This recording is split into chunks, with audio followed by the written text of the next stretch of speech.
How to recover my Zangi account. The very first thing that you want to do is you won't be able to recover or send any requests coming from the application itself, but instead we will be using our preferred web browser on our phone. Now any preferred web browser will do.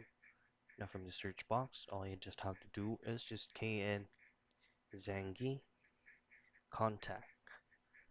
So as you can see, we will be choosing on Zangi.com's official site that will redirect us to the contact page. Just simply tap on that, and you will now then be redirected to getting in touch with the Zangi support. Now what you want to do from here is just you'll have to input the name indicated from your Zangi account, and then the email address associated with your Zangi account as well. And then you'll just have to be specific under this description right here for the customer support to get easily recover your account, and then just go ahead and just finish this small captcha right here and just go ahead and hit on continue for you to be able to send a request successfully. And that's it. That's how you recover my Zangi account.